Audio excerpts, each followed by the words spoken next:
We are live. Awesome. Okay. Welcome to a new Cerebral Hangout. I'm here with Tommy. We're at our offices. He's my colleague and friend, and he's going to demo something pretty cool a bit later.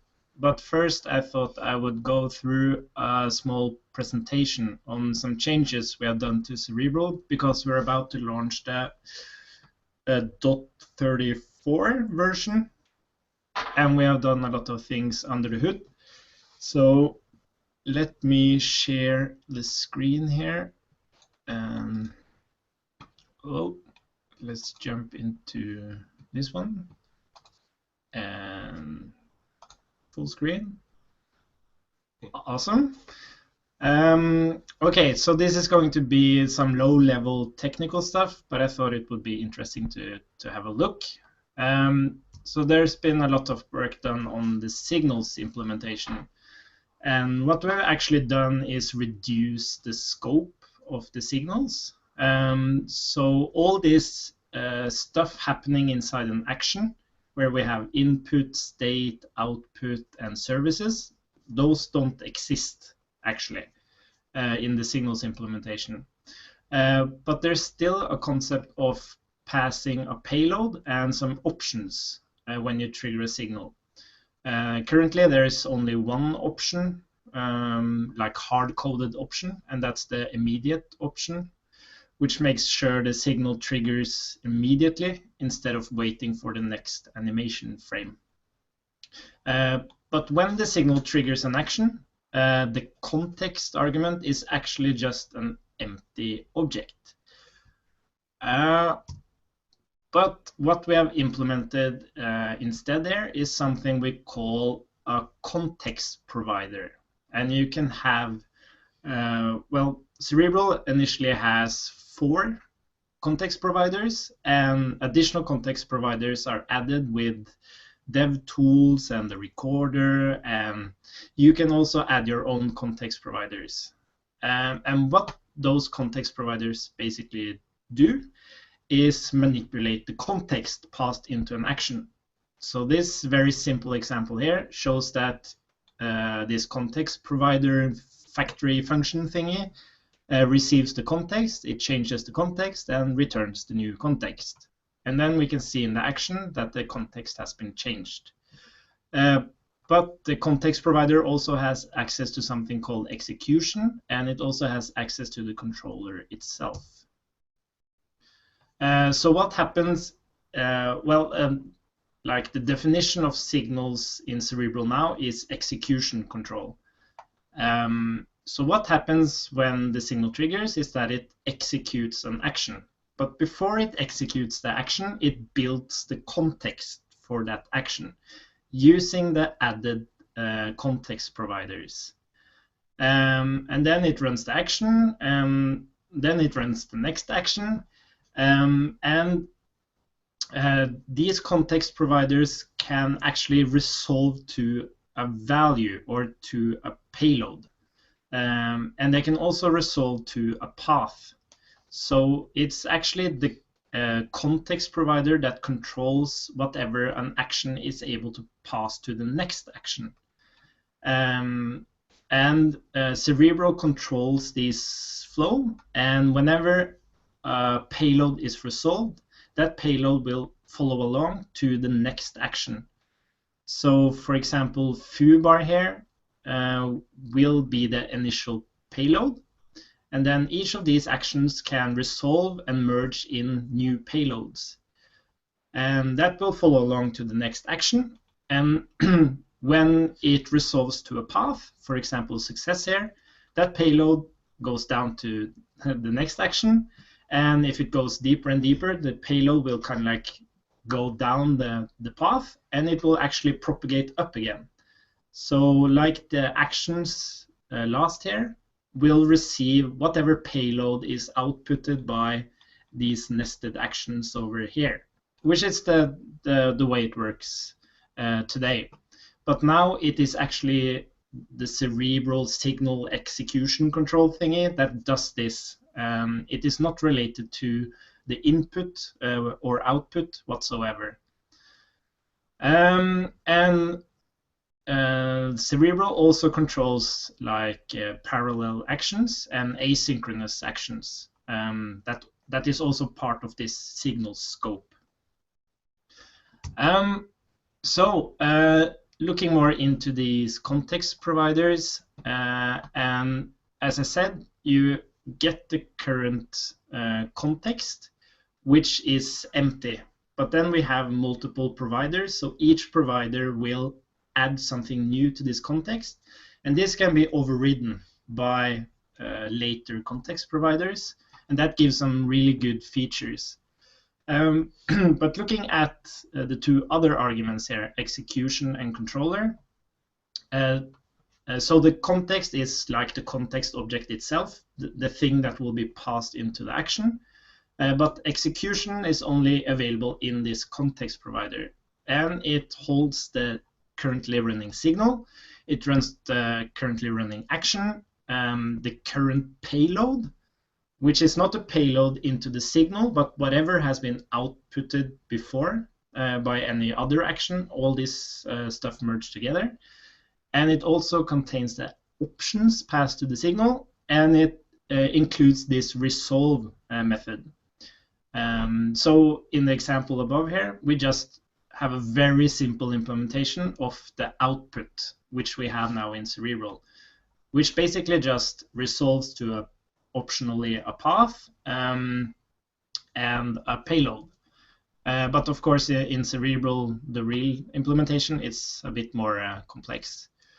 But you also have access to the controller, and through the controller, you can get access to the current model, you can get access to the services, the modules, you can get state, and you can also access the signals. So all of this has allowed us to actually implement all the input, state, output, and services on the context, which I will get back to. But the way you actually add these context providers is by adding them globally to the controller, or you can add them locally to a module. So it only operates on a single module. So inside Cerebral, there are these four main context providers, which are input, output, state, and services. But if you load up the DevTools, that will also add some global context providers. So typically those are these factories here. But you can also just attach an object, which will be merged into the context. So you have like a short version of these context providers. Yes, so as I've been saying a couple of times now, Cerebral has some default context providers like input provider, state provider, output provider, services provider. And DevTools has action input provider, which actually just attaches an input property on the action itself with the input to that action. And it does the same thing for the output of the action. And this is stuff that only the debugger needs. So what's really cool about this is that this logic used to be inside Cerebral, but now it's not part of Cerebral at all. It's part of the DevTools. So if you don't load up the DevTools, for example, in production, you do not wrap and attach all this data to the signals, which is not needed in production at all. And also the debugger's ability to show what services has been called is also just a provider. And also showing if a signal is routed and and if it's recorded and stuff like that, that is also added by the DevTools using a provider. So it's kind of like most of Cerebral is actually implemented with these providers, and everybody has access to doing these really complex things. They can even just ignore, like create a different Cerebral which doesn't have input, output, state, and all that stuff, has some completely different things. And I've also been thinking about other kinds of providers we can provide. For example, we have been talking a lot about isolating modules, so that when you call, like you use the state inside an action, you want that to be scoped to the module it's running on. And that is easy to implement as a provider. So basically, you just say module add context provider and isolated module provider, and then it is actually scoped to that module.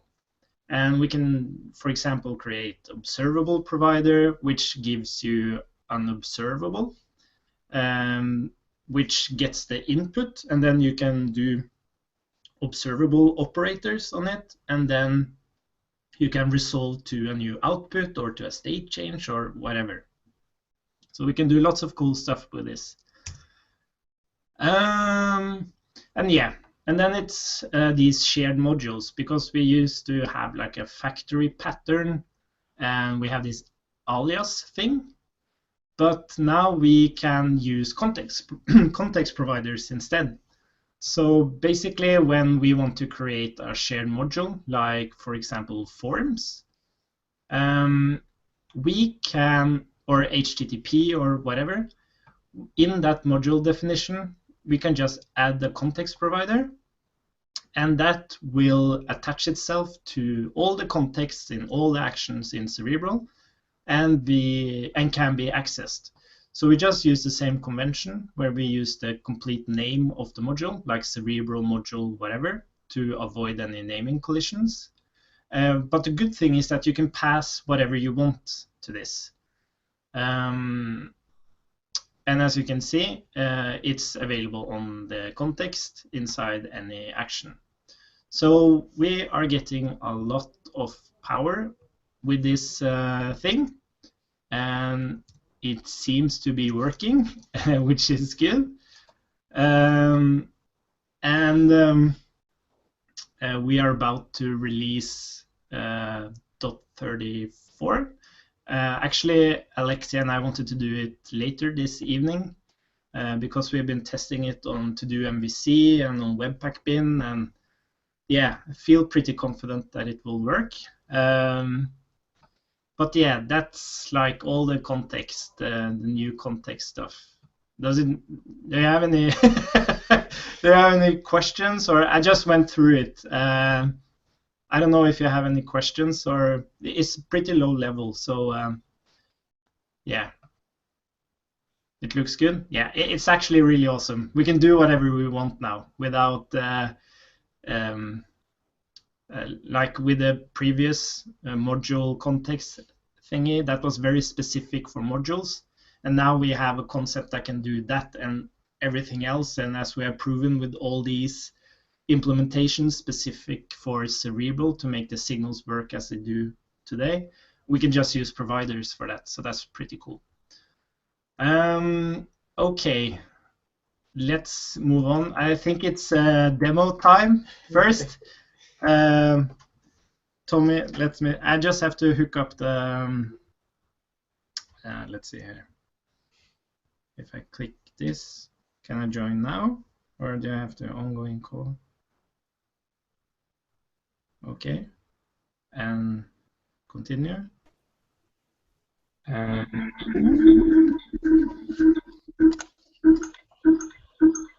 Okay, I do it like this, and I have pad here. Let's see. We do this, and this.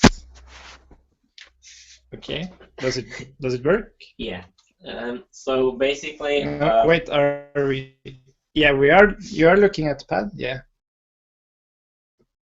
Okay, yeah. So basically, I've created an app. No, wait. There we go. Now it's right. Right. So I've created an application that is used by a professional racing team in the Netherlands. So basically, they have like a simulator, and they have coach where professional drivers are practicing, and then they have like coaches who sits on separate computers behind the simulator and watches the driver drive on the simulator. And so the coaches needs tools to analyze the data from the driver to be able to give them corrections and tell them what they should improve on. So I've created 2 Electron apps. that basically reads data from the simulator and shows it live. So I have a plugin for the game, which is called RFactor, and then I have created like a application that reads the data from RFactor. So basically, it's a plugin that just updates a text file, and then I have an Electron app that just reads that data and sends it on through WebSockets to another client, like on a local network. So if we take a look, I'll just click confirm IP and it's connected. And then if we select the command view, which is the best one, we have like some views here. Okay? So yeah. Maybe you can share your screen on that one so you can see the interface, because Yeah. the interface is true. Let's see. How do I do that? And on the left up there. That one. That one? Yeah. And then Okay. okay. And now, are we on your screen now? Oh, there we are, Tommy. Okay, cool. Yeah. Okay, there we go. So the game is now just running on a computer, like on an AI, just running around a track.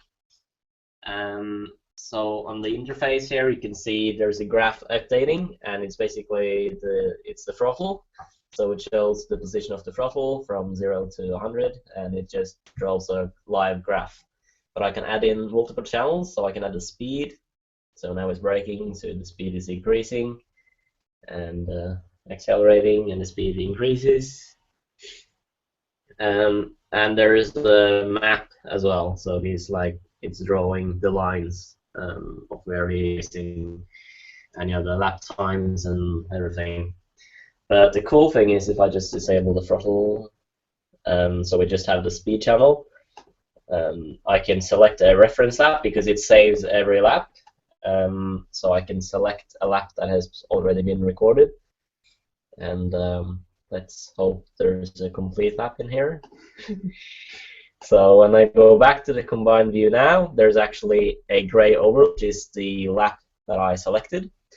So it shows the data from that lap, and then you have the new data, which is ongoing from this lap. So you can see the changes from the lap you selected to the new lap. So coaches can then live see if the driver lost some time or brake too early for a corner compared to maybe the best lap.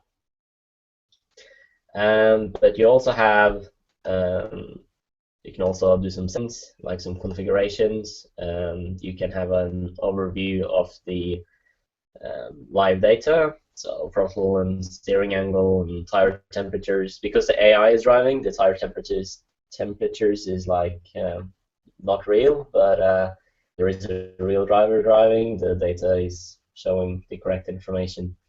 So yeah.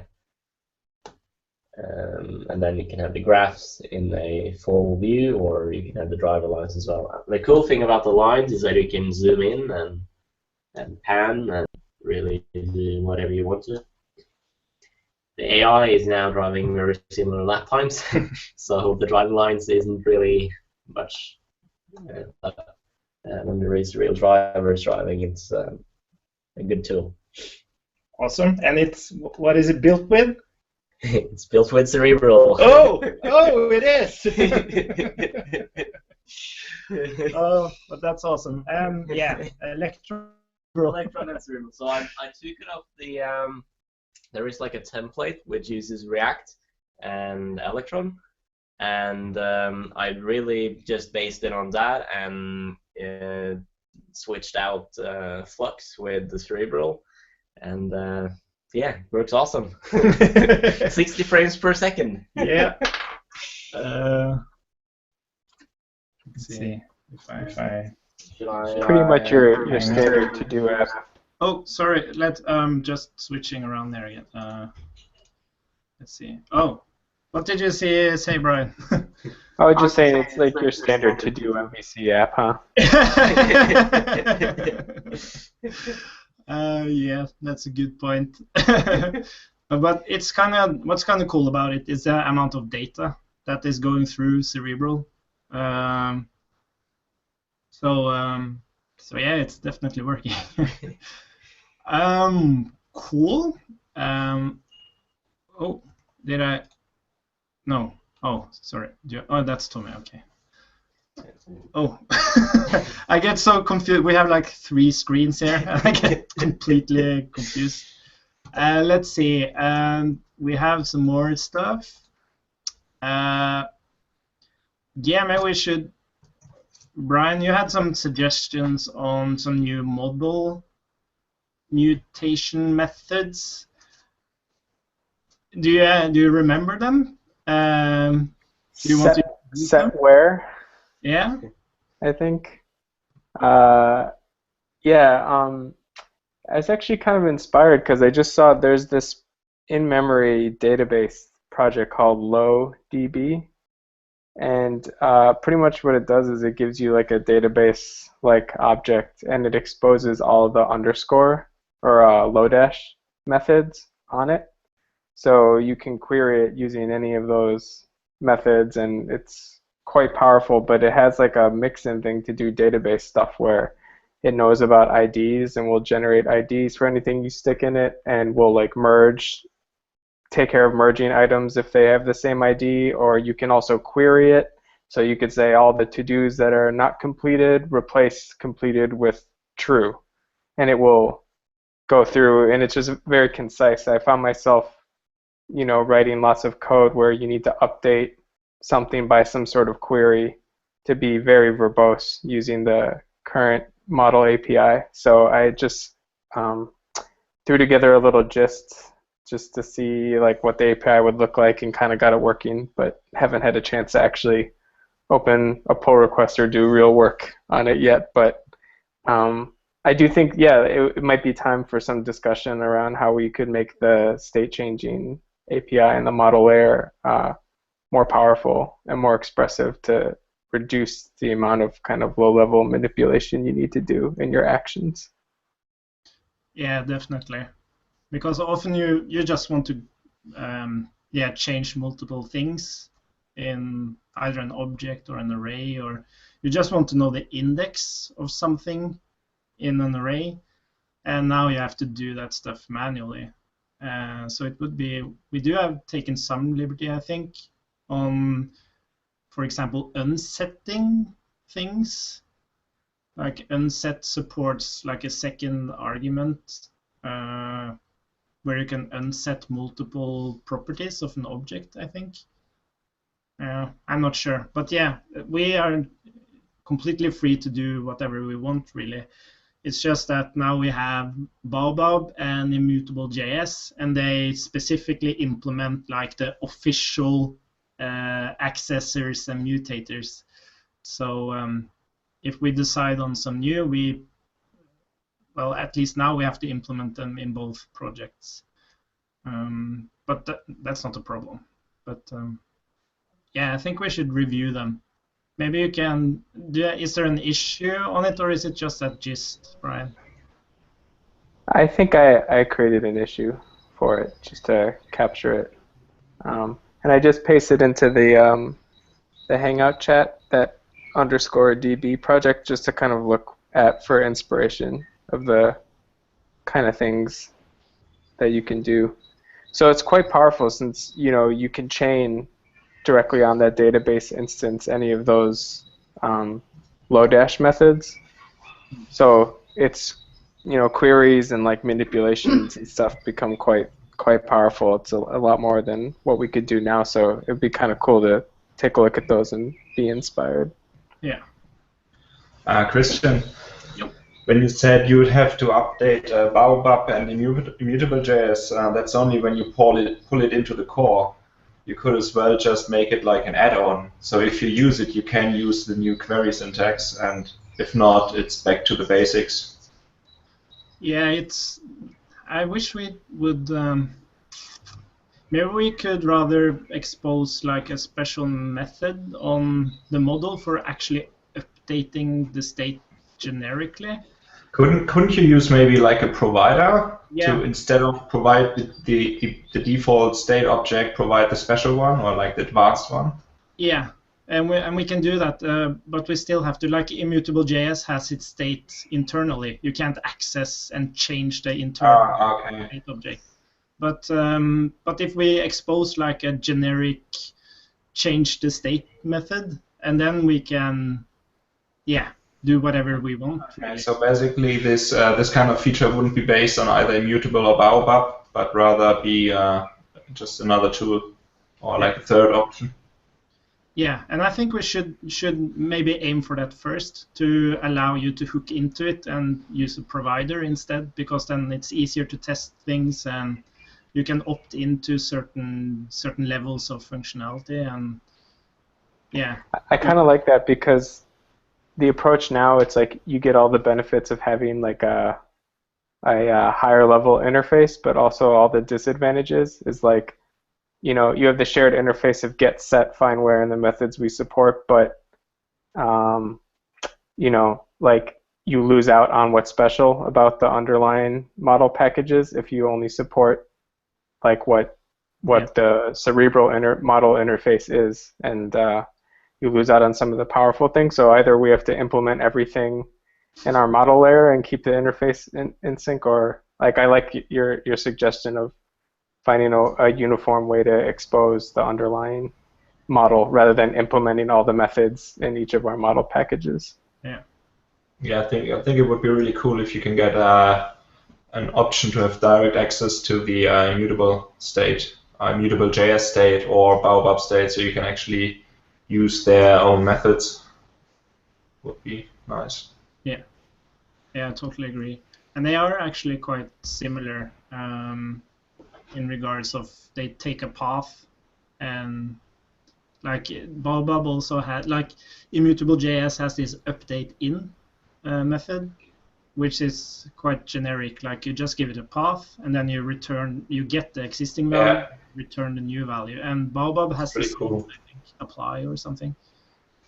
I think the reason why you wrap it now is to grab all the mutations, isn't it? Yeah.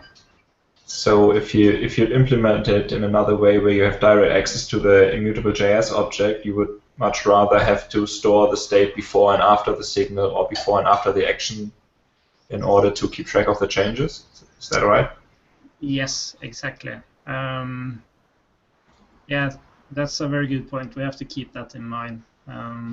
So yeah, at least I think we need to have some kind of wrapper around it, but allow that wrapper to kind of like the update in thingy, so that you can call a method, you get with a callback, and you get the current value, and you can do whatever you want with it. And at least then we are able in the debugger to at least say that, okay, you did a generic update with these arguments. And exactly what you did, you don't know, but yeah, but that's a good point.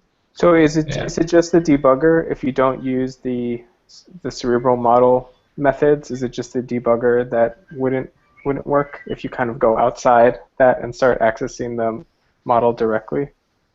Because that's been a question of mine too. Yeah, actually, I think this might be an issue, because what we want to do is store these mutation changes for recording purposes and storing them on the server and stuff. And like with this approach, the actual change will be a function and not like a method name with some serializable arguments. Yeah, this needs some thinking, I think. What if you ignore recording and like time travel and all that? Yeah, all that nonsense. Yeah. All that demoware. Yeah, but you make a good point, Brian. I see. I feel like the tension on like immutability and time travel and recording. I don't need that. I will. It's like if I had to pick between like a concise way to say update these records and time travel or recording, I would choose a concise way to update records in the client cache any day. You know? Yeah. You make a good point. But yeah, it just needs some thought. And maybe, and also you have a good point, Brian. Like, we give all this like cool functionality. Maybe it's not that often you actually use it, and what's the cost like? It seems like it'd be okay to put it out there and say, as you know, just so you know, if you depend on recording functionality or, you know, time travel debugging, it won't work with this model mutator feature. Just a disclaimer. So you can opt in if you want or out. But the thing about that is you decide very early in the beginning, and it will be really hard to change it later in the project when you might actually need the time travel for debugging. It's nothing you can just turn on and off because all your code will be broken then.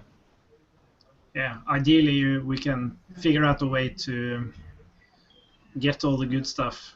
Like have, what's it called in English? We say in bag and, what do you say?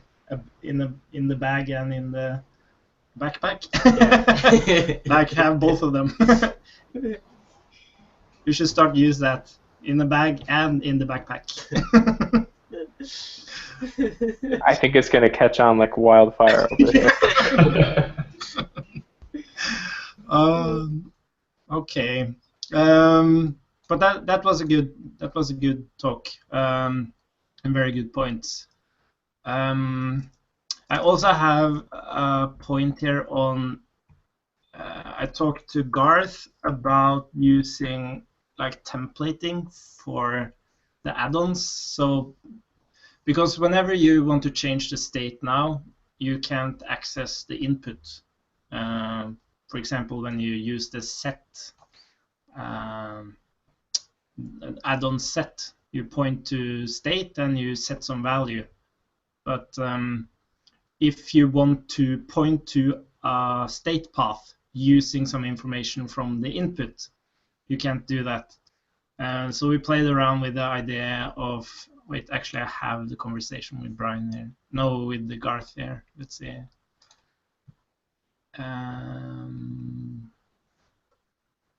Do we have setters? Setter function. Do I have it here?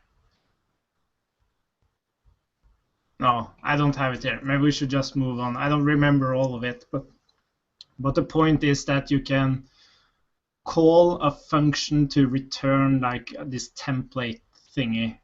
I'm not sure if it's going to be a bit overkill. That it's just easier to create an action whenever you need to combine state with input and all that. It makes it a bit easier.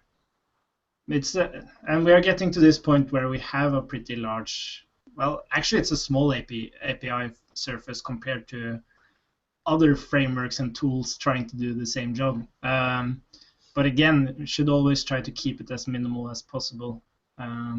So in those rare occasions when you need to do something special, then you just create an action. So I will say that I have run into a few cases where I thought, oh, it'd be nice if I could use the add-on with state as the, you know, as an input to it as well. Mm-hmm. Yeah, same. Yeah. Oh, I wish I had prepared this a bit more. Maybe we can do that on the next Hangout. Then I can talk some more with Garth and have like a concrete example of how we can implement it, and then we can talk about how it looks. Awesome. But we also have more demoing. Brian and I have been working on the Cerebral CLI. Any framework with needs a CLI.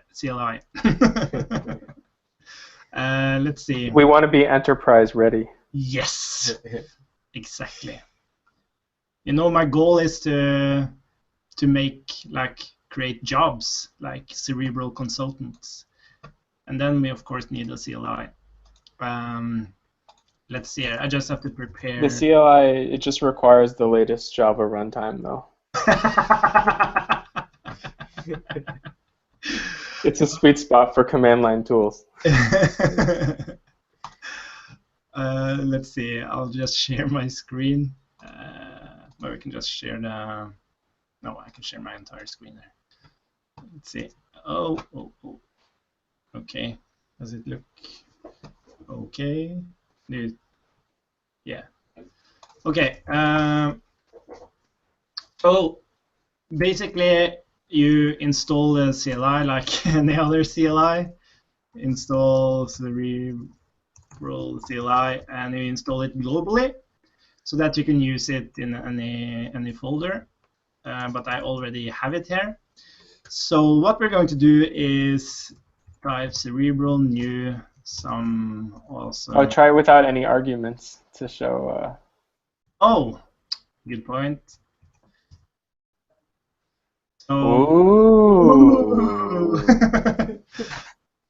So we have currently, I'm going to show off new and serve. But there are some other stuff here as well. I don't know if you want to explain some of this, Brian. Everything is perfect and it works perfectly. That's all I want to say. No, yeah, just new and serve are the only things that actually work now. Yeah. So let's demo this first. So Cerebral new some app, and we get some questions like, what view layer does this project want to use? And we want to use React. And then it asks what model layer, and we choose Baobab. And then it creates a file structure. Maybe we can look at that while it installs. So this is my app here, which has an indexed HTML. It has the package.json file with the correct dependencies. And currently it's running with Webpack, but we can allow, like, we can ask a question. Do you want to run with Webpack or Gulp or Grunt or whatever, if we want to do that.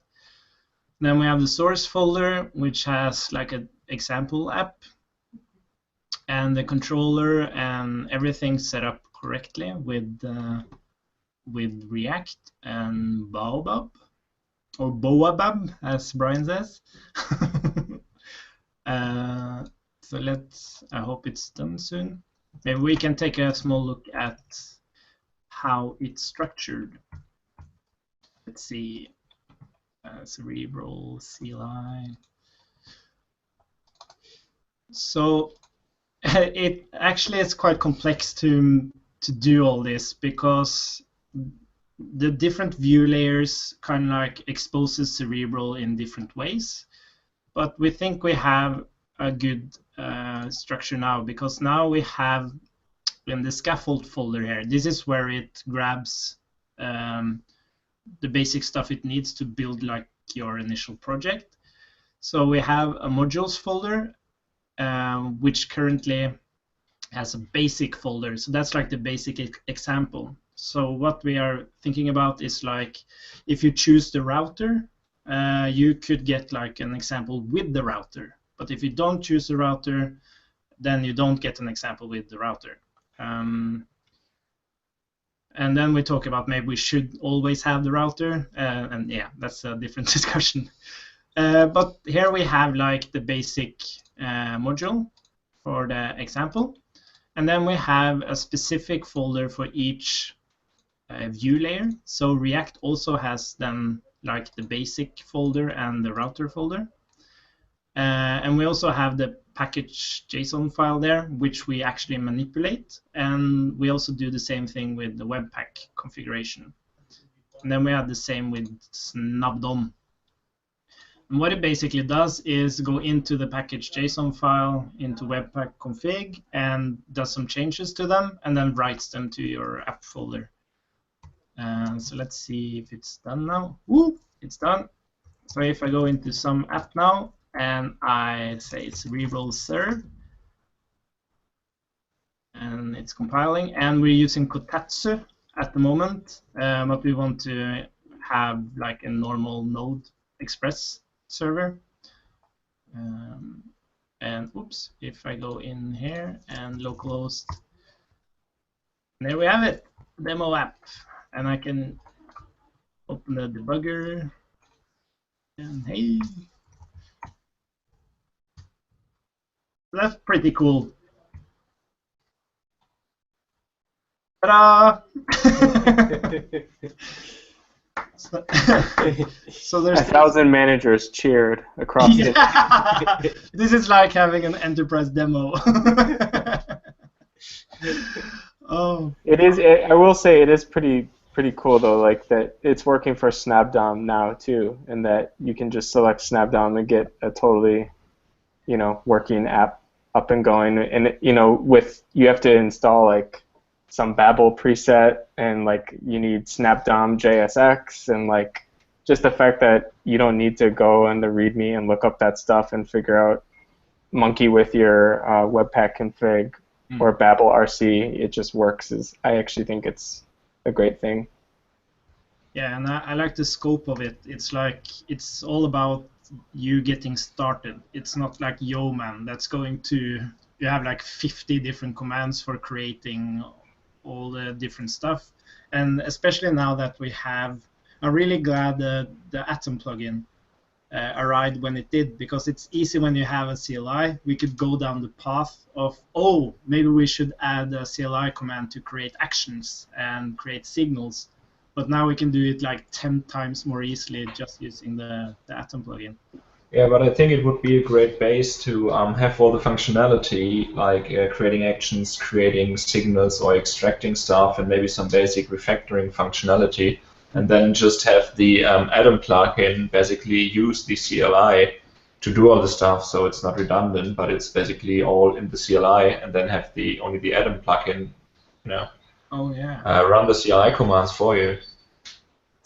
Yeah. The one thing that I could see it like without getting too crazy into like the implementation would be just like a new in-app module, like be able to generate that, because we're kind of settling on a structure for that. So you give it a name, it gives you a module folder with the index.js and with the actions folder and with the signal, something like that, just a little placeholder, and that so you can use Cerebral generate module name and just enter, and then you get it in your app right away, and like you could just fill in the little things that you need to. I feel like that would be a really sweet spot without necessarily having to do everything that the Atom plugin does. Or maybe we could work our way to something like what the Atom plugin does, but even that wouldn't be too hard to implement, the simple module generator, and it would provide a lot of value, I think. Yeah, basically, I didn't mean that the CLI should be able to like parse a signal and create all the actions automatically, but much rather just have the Addon plugin parse the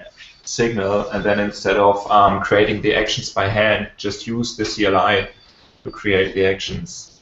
Yeah. So, so to reduce a bit of code in the Atom plugin, and move it to the CLI, but not the smart stuff. I think the smart stuff should probably stay in the Atom plugin.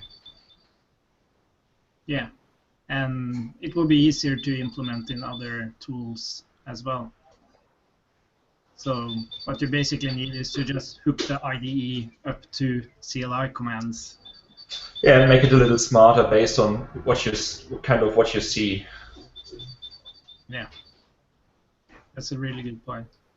We should. I just saw that there was a generator, some starter project that was supporting like npm auto imports. Like that's kind of a little bit more on the fancy side, but it's kind of cool. Like how you're sitting there waiting for npm install to work. Like I guess what this would do would just analyze the file where your import statements and would grab from npm. Based off of that, that's kind of slick. That would be really smart. Is there a plugin that does that already? I think so. Oh, okay, cool. I've seen some tweets.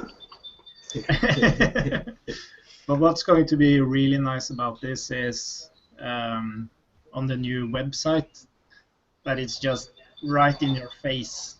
CLI, Cerebral new app, and you're going. And it's not figure out which boilerplate to use and what does all these different view layers mean. And it's a lot easier to get going. So also documentation too. Like we can assume Cerebral CLI and assume that project structure, assume the packages that, or if anyone has any questions or something, we can say, Cerebral CLI, a new app, can you reproduce it or something like that? And it constrains all the parameters, right? We know what packages are in there. We know what works together, and it just would help with debugging and documentation and learning and all of that stuff, I think. Yeah, that's a really good point. And I also like the fact that, well, it might be a bit too much work, but it would be kind of cool if you at least the first time when you choose the HTTP module or whatever module, that you get an example along with it. Because it can be a bit daunting sometimes to I was thinking short of that, you could do for each of the packages or each of the view or model layers that you choose, we could have like the index HTML like be a quick intro with links of where to go next. Yeah. So like it would know if you have installed the Snob DOM and immutable, it would have information specific to getting going with that, with like links out to either the website or external resources, like just to make it like, okay, what do I do now? It's like the first thing you see, like here's your next steps, but we don't have to bake all that into the CLI itself. Actually, it would be really cool to, because we've gone down that path now where we use the README from the projects to, so if we can create some conventions around how they are structured, we could do the same for the CLI. So when you fire up the application, you could, inside your app shell, like some people have like dev tools inside their app, we could do something like it for documentation. So whatever modules you have chosen, you will have access to, or maybe just have access to documentation in general inside your app instead of, I don't know, it's, yeah, just getting inspired. I thought my hyperlink idea on index HTML was pretty cool. Yeah, I like that one too. And Christian quite had easy. to make it sound so conservative and boring.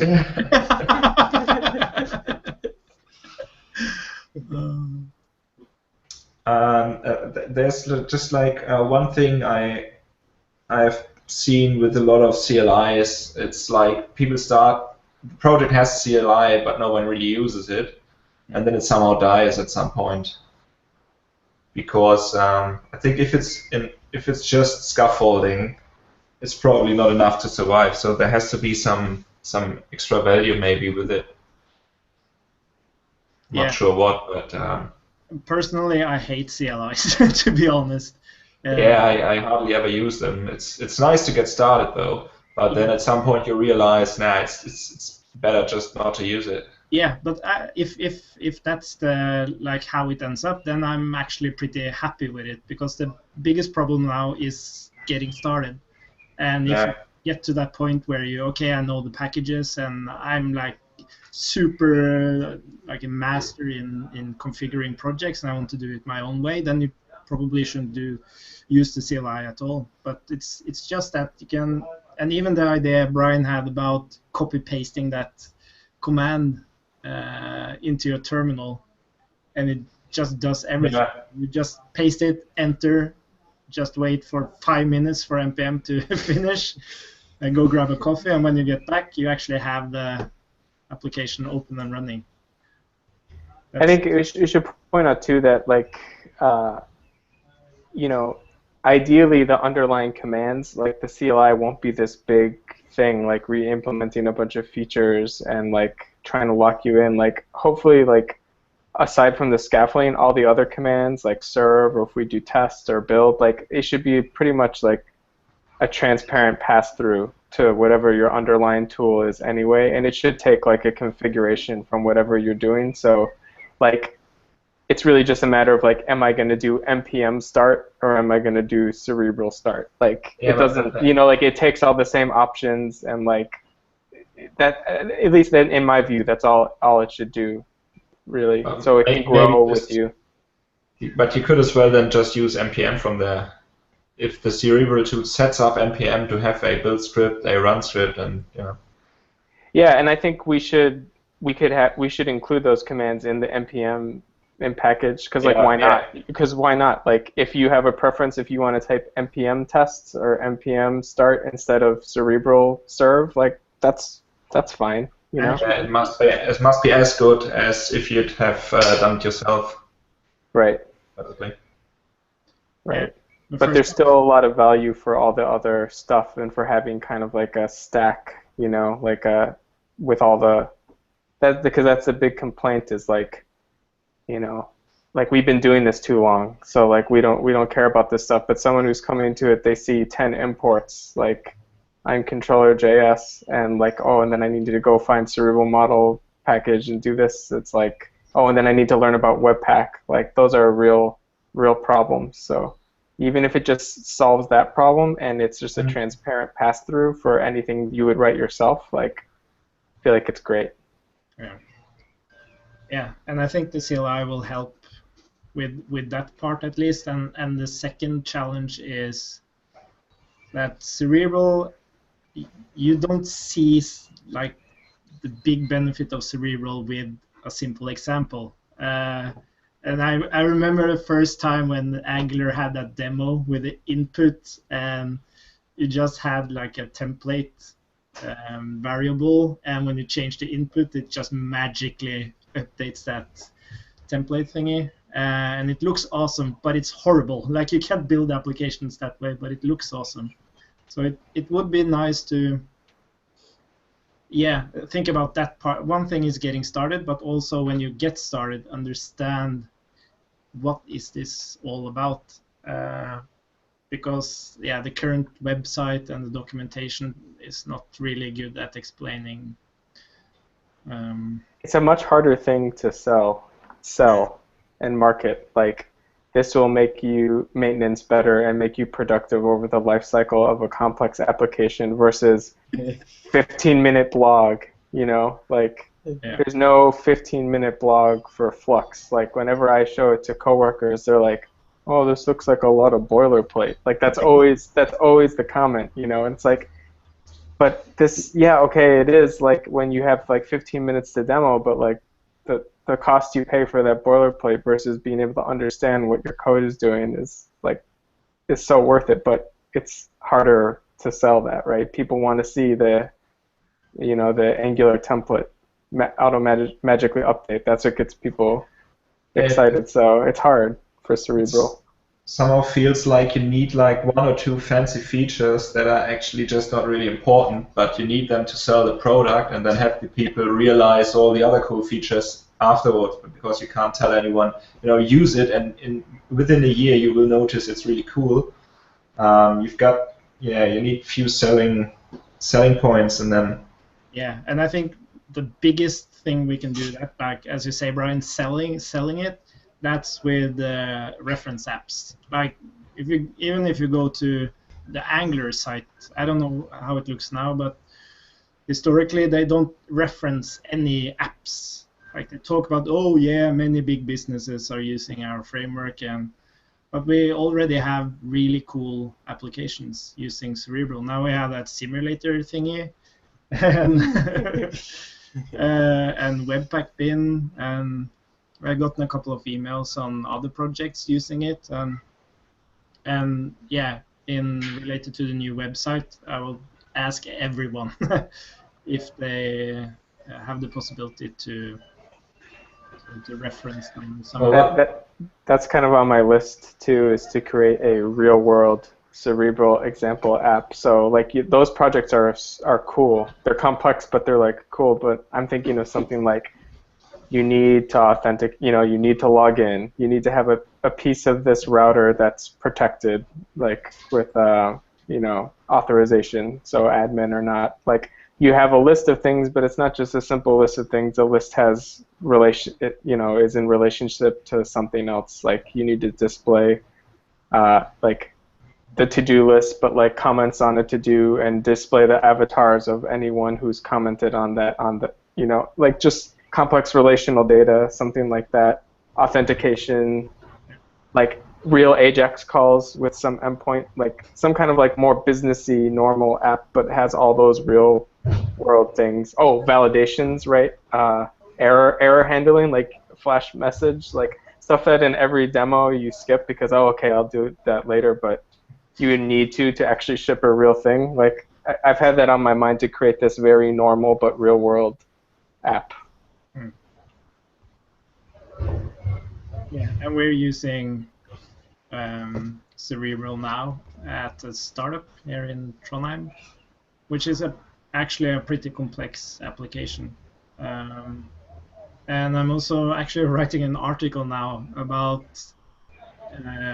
combining React with industrial design, because the guy doing the design over at that place, he's not a web designer, he's an industrial designer.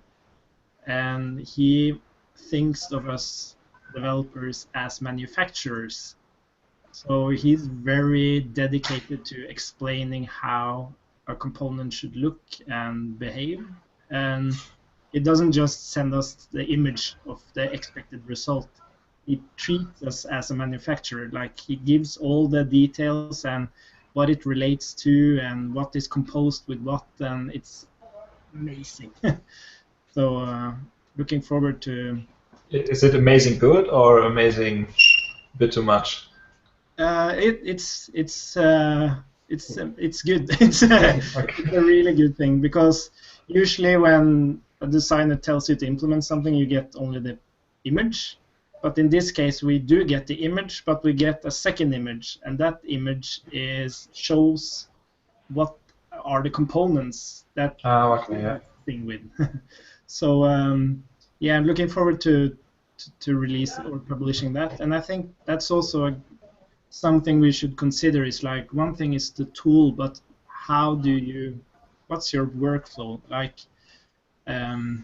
Talking about selling it, it's there's so much around an idea like Cerebral, for example. How do you create your components? Like, do you have your own component project and all that good stuff? Christian, I was thinking about that same thing, like in relationship to this hypothetical real-world businessy app.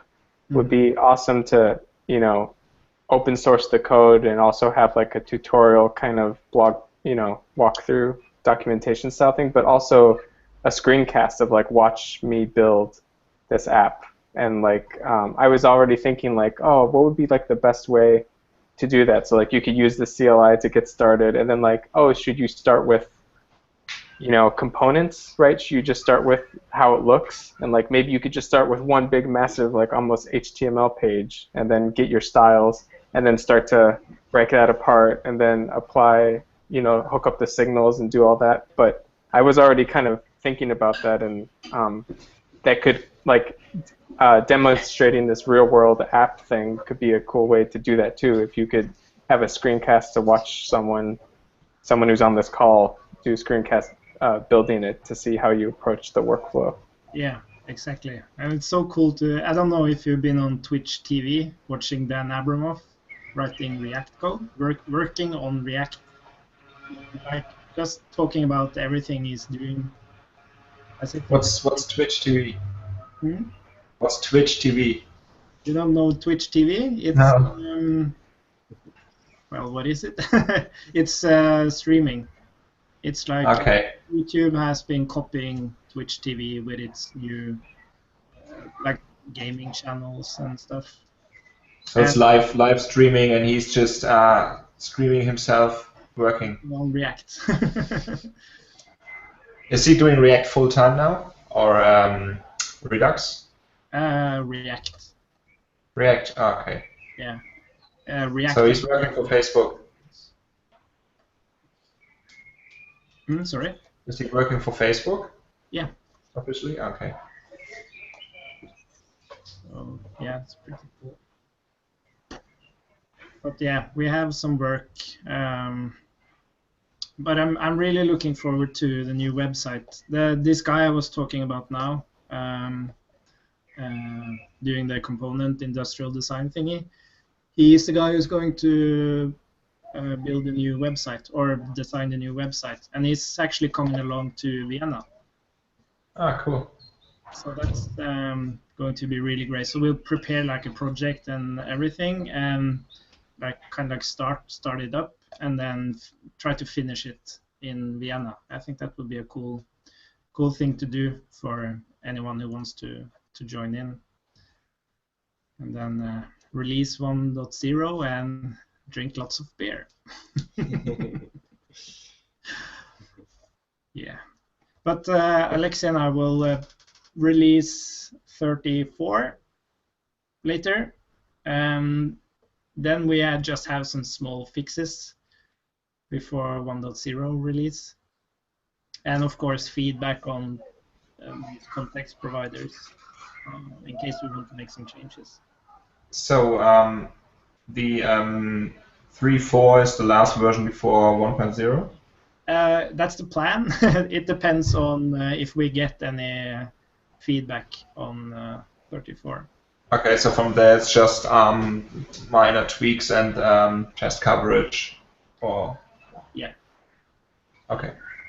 So and then we, because now we have proven that you can build complex applications with Cerebral, and there will always be something we want to change, but then we can say, okay, 1.0, this works and it's powerful, and then we can start focusing like with a clean slate. Like we were just talking today about wrapping immutable JS with cursors, so you get the best of Baobab and the best of immutable JS, and maybe that's a better approach then, because we started out with Baobab, immutable JS, and some other model layer, but it doesn't seem like there's going to arrive many other model layers, so maybe that's not a good idea to have that choice, just make the best model layer. Yeah, make the one, yeah. Yeah. But so that's one thing that probably will change, but then we can do it on like the next vision of Cerebral or whatever it's going to be. So is that something we will be talking about in Vienna? Like the next version? To, but I expect to in the late hours. No, there's because I don't have any specific ideas really. Max, all you have to do is just mention the word observable. and then things will just go off the rails for hours. Yeah. Talking about what we could change. I totally forgot about that actually, because there was this one time where Christian showed a couple of examples, and I didn't like them at all, to be honest. But yeah. And everyone devoured them like everyone devoured them like ravenous dogs. But what's kind of cool now is with the providers, we can even experiment with observables in the current version. And then we can see, does it fit inside an action, or should it replace the signal implementation, or where does it kind of like fit in? So you can get some experience there as well. But yeah, I ended up not liking my idea either, Max.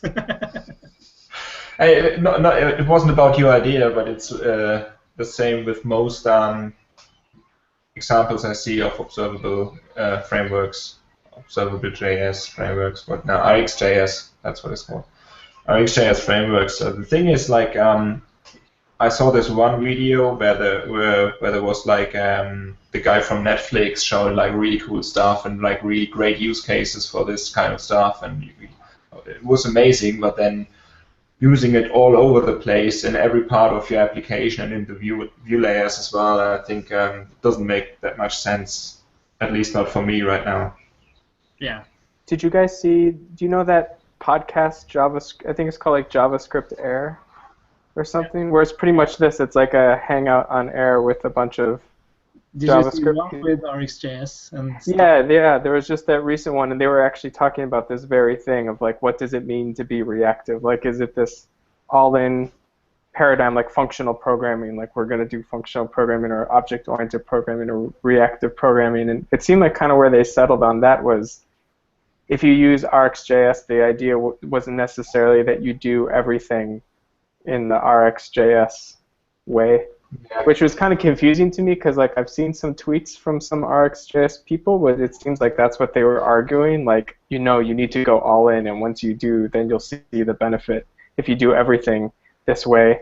But it seemed like at least on that podcast where they landed was like, no, this is something that you can use for those use cases where it's really good, but you don't need to restructure or have a whole framework built around. Yeah, it is like observable. Because they were talking about there was this guy once, the creator, and I don't remember exactly how he said it and what the intention was, but my opinion, my impression is so it's kind of like it can be whatever you want it to be. Some people want to use it for everything, and some don't. And well, something like Cycle, right, is trying to pursue it all the way for everything. And I'm really excited about, like, I saw this tweet on, it's called Danske Bank. It's a bank. It's actually is it Norwegian? What is it called? It's a bank, Danske Bank. Danske. Yeah. And they are using Cycle.js for a huge project, was the tweet.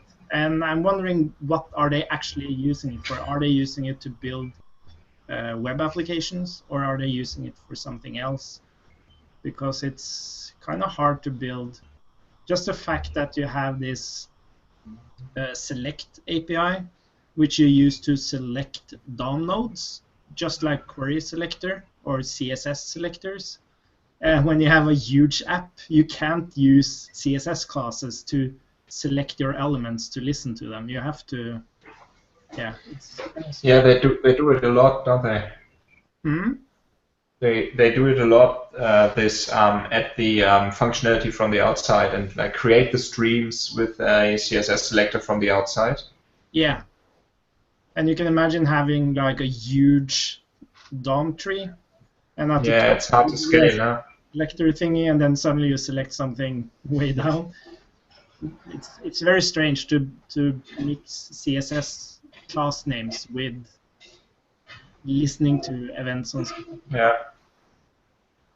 I think. I guess that's something that React gives you for free, right?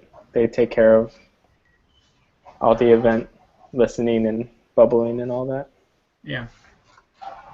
But again, I'm no expert in Cycle.js, but yeah. Like from the Netflix presentation about RxJS, the guy basically said he didn't add an event list now for the last 5 years or something like that. So he says like everything he does about events is using observables. But then because it's really hard to forget removing the event listener and causing memory leaks. But then as well, if you have a virtual DOM, I expect the virtual DOM implementation to take care of that basically. So just having the virtual DOM implementation basically means there shouldn't be any memory leaks anymore using proper event callbacks. Yeah. That's a good point. I mean, that's a huge pain point with Backbone views, Backbone code. You remove the view, the object right from the DOM, but it's still in memory and still has events bound to it. So you can't see it. You can't see it, but it's still there. Like. Actually, I think because it's based on we built Backbone applications a long time ago. And did you know that when you use the jQuery method remove, it actually iterates or dives into the tree structure and removes all the event listeners? So yeah, pointing to. I didn't know. What if you use the Backbone API though? So you say view.on something, or a collection or something like that. Oh yeah, no, only related to like click events. So if you added the event handler with jQuery before, it will remove it automatically if you use jQuery remove to remove it. Yeah, so yeah, if you add an event listener with jQuery and use remove, it will handle it for you. Yeah. Maybe we should change to jQuery. Yeah. Did you guys see the lazy DOM experiment? The native. I just saw the link. I didn't watch it. Didn't even click it, I think. Yeah, it's kind of interesting. Very smart guy. Because it works just like the normal DOM, like create element, document.create element. But it actually creates a virtual, it links a virtual DOM node or proxies a virtual DOM node with the actual DOM node. So when you do changes to the virtual DOM node or the actual DOM node, it kind of is reflected. And you have the possibility to merge in structures, and it's basically virtual DOM, but you can still use normal DOM API like jQuery to attach functionality to DOM nodes and stuff. But it was very experimental, so I don't know if it makes any sense. I just saw a message in the group chat from Wayne. Fabric.js for fingerprint analysis, which sounds pretty interesting. Is he here now, Wayne? Just to change the topic from jQuery. Yeah. But Wayne, yeah, you want to show it? Just let me get. I've never done one of these Hangouts before, so once I can work out how to share my screen. Fine. Can you see that? We see it. So this is actually the first thing, your first attempt at programming or any form of designing anything, and it's actually part of a PhD project. So it has got authorization in it, very little error handling, and it's built using obviously Cerebral. It connects just straight to Firebase, and also uses Fabric to do the sort of drawing aspect of it. The admin side, as I've noticed, someone's created the image uploader.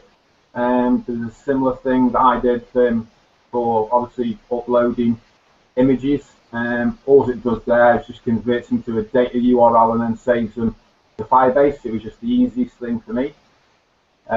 Once the data's saved, for each fingerprint analysis, it just reads it back with all relative things that we're looking for. What it actually is these are fingerprints that would be presented to the police for analysis. And there's lots of different variables that people have to identify, such things as image quality, the overall rating, how that affects the analysis. And one thing that sort of what this is going towards is using what are called quality maps as a way to sort of signify confidence in what you're saying. So that literally just is using Canvas to where you will be highlighting different sections of the image for different qualities and these kind of things, more so to connecting with juries so you can sort of assign confidence. And that goes all the way through for sort of image quality, what's called the ridge quality. Obviously everything can be hidden and shown. Hide and show, and also just your opacities for changing things. Everything is then stored just in a simple marker menu where you can see what you're doing and obviously just click to remove. This goes through different levels of analysis, different things that can have effects, such as deposition pressures, different types of distortion, also adding specific markers at specific points, again with confidence.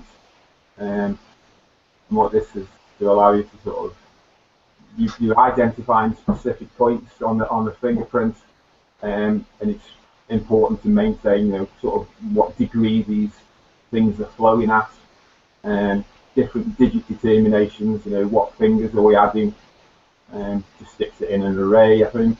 And then also things like orientation, so you have to work out what the orientation of the fingerprint is in relation to the photograph, and you convey the certainty just by moving. So obviously if I'm really certain what the angle is, it just goes that way. If I'm not certain, it just goes all the way out. And we just got, again, just different markers that we're adding. And like I say, so that's what I've been using it, and it's already gone through and done quite a bit of data that's gone through it and saved it. And so, yeah, and that literally, this is the first thing I've ever, first attempt at programming using anything. Used Cerebral, and it literally took me a month to do it. That's so cool. Yeah, so That's incredible. Yeah. That is like a real app. Yeah. yeah, as I've spoke to Christian a couple of times, and I'd looked at Angular, I'd looked at sort of closure script, I'd looked at OnNext, and just tried, spent a couple of weeks as sort of a research intelligence gathering thing, and I couldn't get anything going. I think I started off on about 28 or something like that, or 28, just towards the back end of 2015. I downloaded the boilerplate, and I probably had this built and wrote in about 4 weeks. And that's what I just literally off the documentation, a little bit of Googling and a little bit of finding for Fabric.js. But this is going to be extended, but all the functionality that I need to extend it is already there. And that's, it took me a month with, I don't work in a programming environment, I'm a lab technician and work at a university. So this is literally done using the documentation and trial and error. That's really cool, and that's a.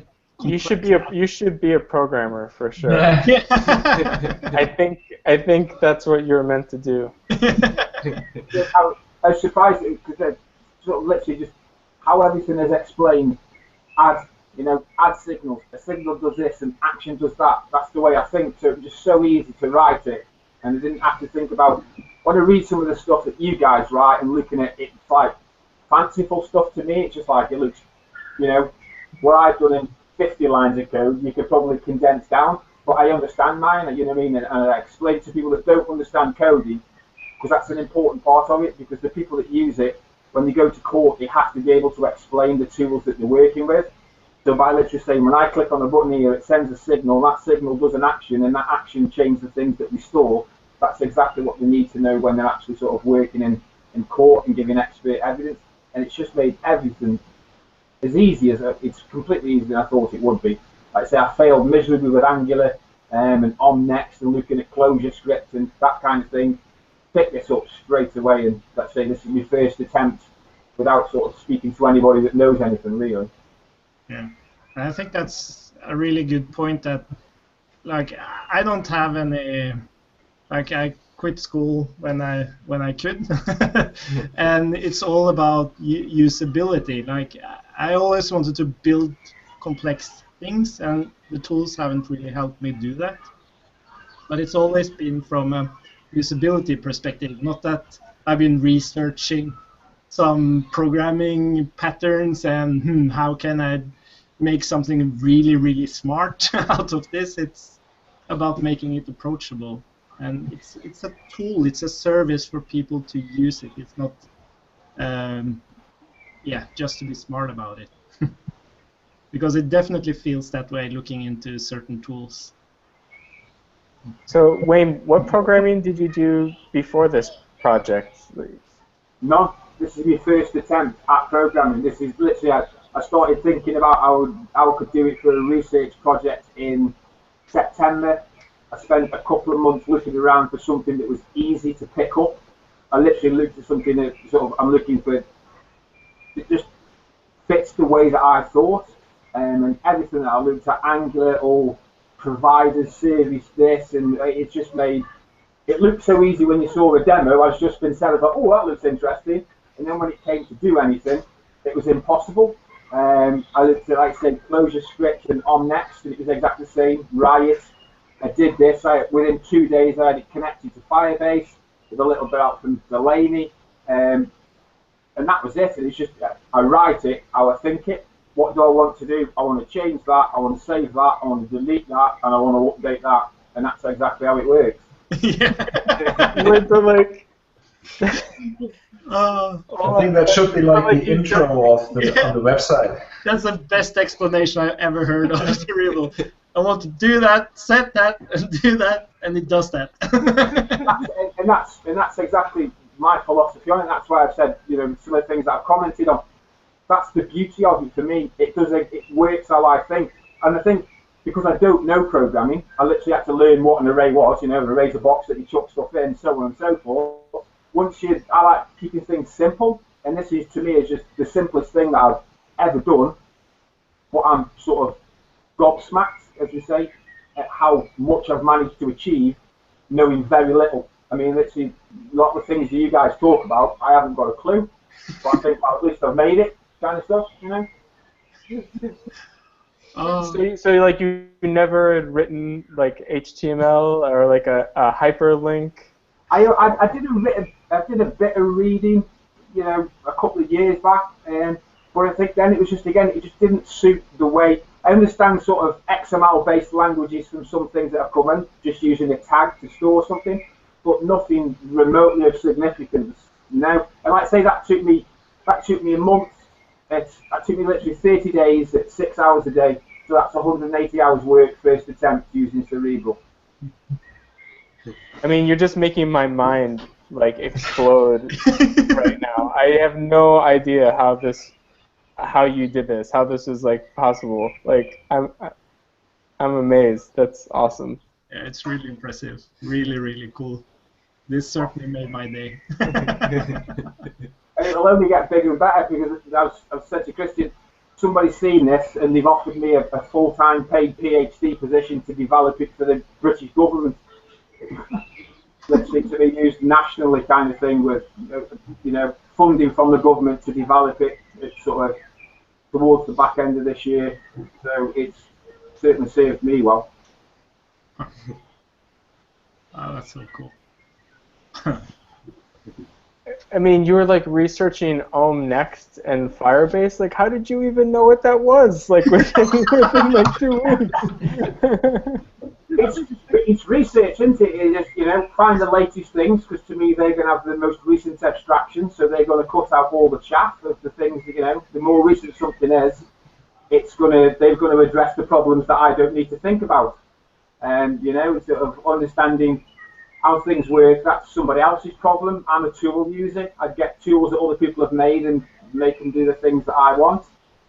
So once you learn about an array or an object, then it's pretty much the same as far as I'm concerned. I think sort of from my point, I think someone said in a couple of discussions, I don't know anything, so I'm not comparing it to this or that. It's, does it work for me? Is it easy? If it doesn't fulfill those criteria, then I chuck it away and start looking at something else. I'm not tied into anything or trying to, compare it to something else, because I haven't got a clue what's happening. What about git clone? Someone said, "Oh, go clone the boilerplate repo." How did you figure out what that was? I call it copy and paste. Let's see, but when I copy and paste something, I'll save it to a text file and then write out what it does, so that I know when I come back to it next time. Again, I don't need to really understand what's happening. I know that if I clone it, then put a slash and a dot and stick a name, it's going to clone it into that folder. I don't really need to know what's going on, kind of thing. I need to know what happens if I do the same thing. Quite a naive approach. And like you committed your changes with Git and everything and pushed it to the remote repository, all that stuff you just figured out? Copy and paste. That's my exact philosophy, and it works because it's all on Git. I've got my repo tied in, and it does everything, and I've not lost anything. So yeah, and it works quite well. I mean, I know it works. I just have no idea how you got it to work. Yeah, I know people who work 5 years as a developer, and they probably know less. I think I'd like to say, I think sometimes the naive approach, and I just look for simple. Yeah, it's the best. If it works, then just being able to understand that what a signal does, what an action does, where I can change things and where I can't change things. Just made it so easy to think, right. And once it had been explained to me by Christian Delaney, sort of how to connect it to Firebase to get it work properly on the asynchronous side of it, which is one difficult part that I had. After that, everything is just really simple now, and especially with the Atom plugin, I don't even have to type, sort of keep copying and pasting my folder structure. I can actually just do it and hit enter and it's done. Oh, that's a fantastic story. Oh. I'm so glad we have this on Google now, so we can look back at this Hangout later. That's my approach to coding. Can you teach us how to write applications? Like, are you available for consulting? Yeah. Google, copy and paste. Yeah. What about all the design on your app? Like, it has like lots of widgets and tools, like almost like Photoshop, like kind of things going on. How did you do all that? React Bootstrap for everything that's sort of UI related. Literally just React Bootstrap. And Fabric.js, they actually there's the kitchen sink demo that uses Angular. So I copy and pasted most of that. What I needed, and that's how it does everything for the path lining, for the polygons, and that was it. But how did you hook up Fabric.js with React? Because we develop on Windows, whenever I tried to install it via npm, it kept coming up with something about Cairo and Cairo live and Cairo that. So it's literally just a script tag on the index HTML page, and then I found the sort of the full build release, and then just stuck it on the Firebase host that actually hosts this, and just scripted it to there. That's the only thing that worked, so I didn't change it. I tried to do the old require import stuff via npm, and for some reason it doesn't work with Fabric.js, but it works now. That's awesome. But like building applications is like we forget how simple the concept is sometimes. I think it's all about having a data structure. Like in JavaScript, you have objects and arrays, and you want to convert that into HTML or some DOM some UI structure. That's basically what an application is. And then you need some concept to change that data structure and hopefully automatically just produce a new UI structure. That's everything. That's all we want to do, really. And there's so many concepts around it. Of course, Cerebral has its signals and actions, but I think that at least focusing on those three parts, like you have the data structure, you have your UI, and you have a concept for changing that data structure to produce a new UI. And that's all you want to... And for me, the debugger was just a different way to visualize what was going on, to see what was, what was actually asynchronous, what went through quickly, what was working, was it changing it in the right place. Again, it just made it so easy because I could visualize it as it was going through. So that was another sort of a major contributing factor as to why I was able to achieve it, because I could see if it was saving it in the right place or not saving it or sticking it somewhere completely different, as it were. Yeah. Yeah, the debugger has come a long way. I've tried to find some videos of the initial versions of it. So much has happened, and yeah, I use it all the time. We haven't got it working with Electron, actually. No, but the React DevTools doesn't work with Electron either. Okay. At least it didn't when I built the application. It might do now, but Electron has to fix something. I'm not quite sure what. Yeah. So it's a bit bad. But I think that's where it would be really cool to have like a socket connection for the communication of the application and the debugger. Yeah. Did we talk about that project? Was it Redux? Some guy making the Redux DevTools work off WebSockets?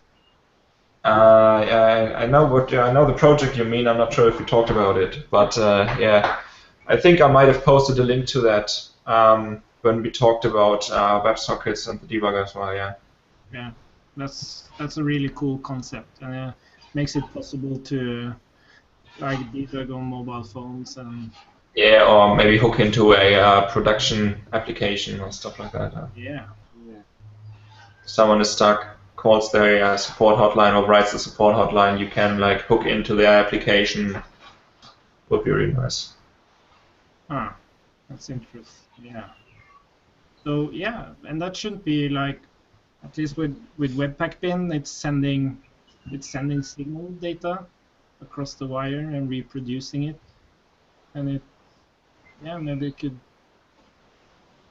fork some of that code and try it out.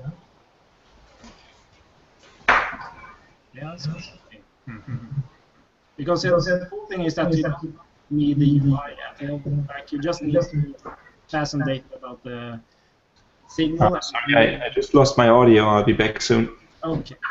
Yeah, I was just saying that since Cerebral is decoupled from the view layer, it should be pretty easy to do this, because we just need to pass the initial payload and what signal has been triggered, and then pass it over the wire to the application, which is just Cerebral with the debugger hooked up, and then it just reruns that. So you basically need Cerebral on both ends, but you can have Cerebral without the interface on the other one.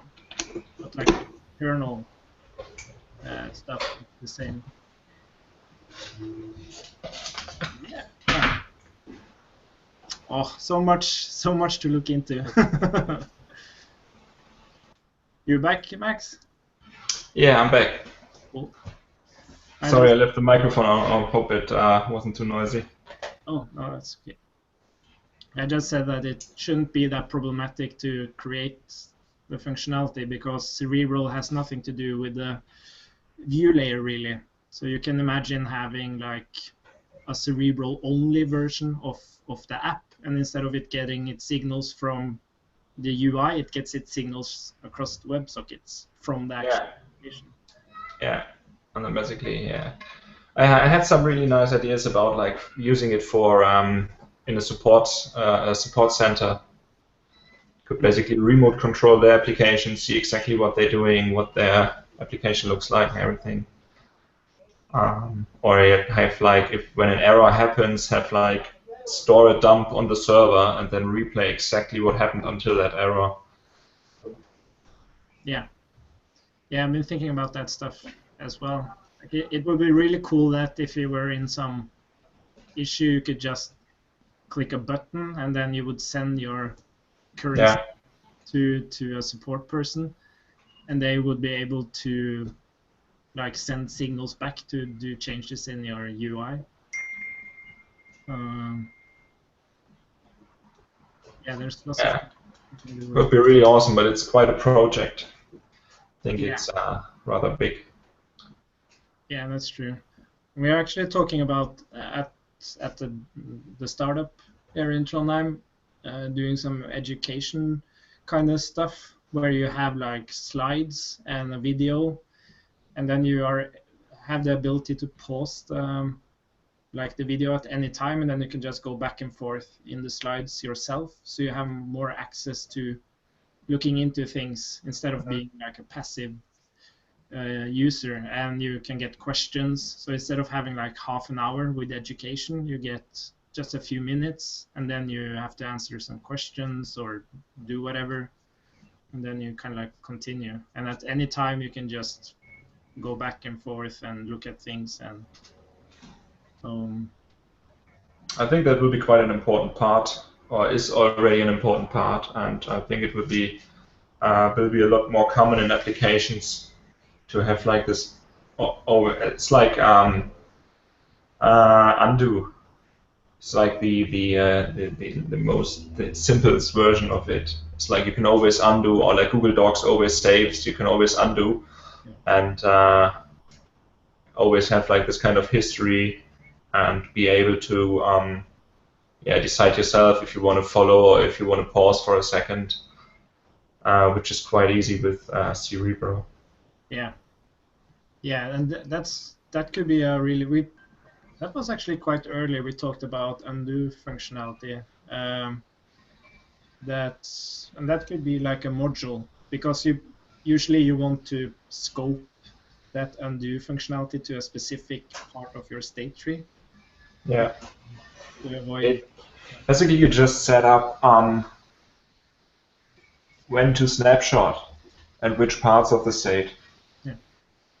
And that's it. That's it. actually what the recorder module has, that kind of functionality, because when you start the recording, you want a snapshot, as you say, like what's my initial state. But there's so much state the recorder doesn't necessarily needs to know about, like the currently logged in user and other kinds of states. So you specify, okay, snapshot these specific state paths, and those are overridden when you start playing back the recording. And then group state mutations maybe to a package, so you don't undo, like if you delete a few letters, you don't like save every letter, but maybe save the whole word or something like that. Just an example. Yeah. So you don't have these fine-grained steps that you have in the debugger, but much rather have bigger steps that make like logical groups of steps, and then just apply them. Yeah. Hopefully someone needs that functionality and creates a module.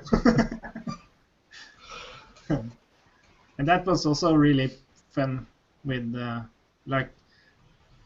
much of the reason why Cerebral came about was because I wanted to create this code teaching tool where you recorded code. And yeah, so much of the motivation behind time travel, debugging, and immutability and all this stuff was related to actually being able to record interaction in the browser. But making the tool understand all the interaction, there needed to be a very clear concept of what the interaction is, and that became the signals, and it turned out that that was a good way for a person to understand what an interaction is as well. Makes sense. So you're still working on that project, aren't you? It's been paused a bit because I think I said this on last Hangout. I'm going to become a dad. Oh, congratulations. Yeah, thanks. So too bad for my project, but it's a new project. But yeah, so what we basically have agreed on is that we have converted our efforts towards the Webpack bin instead. So we will be implementing recording functionality and the video stuff from our startup project and put it into Webpack bin instead, and then put that behind a GitHub login and just make it open source and let anyone create content. Okay. Well, too bad. Yeah. For the project, not the baby, but. Yeah. No, but it's like it has made me think about what motivates me, and it's not creating a super successful startup project or start an organization. It's actually sharing the stuff I'm eager about and care about, and the stuff I build and I hope is helpful for other people. And so this kind of gave me an excuse to open source everything, because that's what I want to do. So yeah. But you might pick up again on the project and continue, or. Yeah, and what we're actually hoping will happen is that we can make Webpack bin such a good service that developers start using it quite a bit to learn new tools. And then we hope to make that same service available to people who can't code. Because what we have realized is that if you want to learn code, well, Wayne has one approach, which has been very successful. but to keep the motivation up. And I think that's related to Wayne as well. You need an assignment. You need a goal that can take you. Just learning programming isn't that interesting for that many people. So what we hope to do is give people assignments on Webpack Bin, or we should call it something else, of course. And they work on these projects, and they can learn code through these. That's cool, man.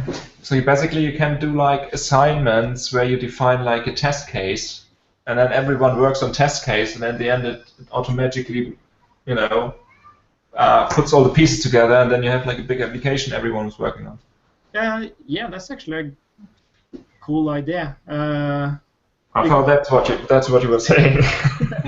When you have all these established developers using the tool to just learn new tools, these assignments from the new coders can be passed to an existing developer, because you need somebody to review your assignments. Yeah. So if we could manage to create like a community like Stack Overflow, but instead of really expert developers helping not that expert developers, we have just common developers helping new developers get into code and learning stuff. And then you have an assignment, and you have somebody to actually give you feedback, a real person to give you feedback on that assignment. Because automating learning with tests, it's very, very, very difficult. So you can just create a div element, and there's like so many ways you can create a div element, and how do you even test such a simple thing? And then your assignment is create your own web page or create a to-do MVC application, and then how do you test that automatically? You can't. You need a real person to review it. So so that's just some thoughts and ideas, but the service is being used now, so that's a good feeling. Oh well, I don't know. Maybe we should. I promised this wouldn't take more than 2 hours. I have to get home and eat dinner, and massage my pregnant girlfriend's feet. Yeah, I might hang up before that. Anyone else have any last words, or should we just stop it here? Oh, I think it's okay. Thanks so much for all the contributions. This was a really fun hangout, and a really nice surprise, Wayne, at the end there. It was really fun to see your project. It's for me, because you're the first people who have actually seen it outside of sort of academic people. Obviously, if you actually saw what it was written like, you could see it was definitely copy and pasted and held together with bits of sticky tape. But it does work, and it is quite robust. So yeah. Yeah, and that's the important part. It's creating it and making it work. It's not writing perfect code. So that's really great. I suppose there will be a new hangout in a couple of weeks. We still have more to talk about, and so have a nice day, and talk to you later. Bye-bye. Bye-bye. Bye.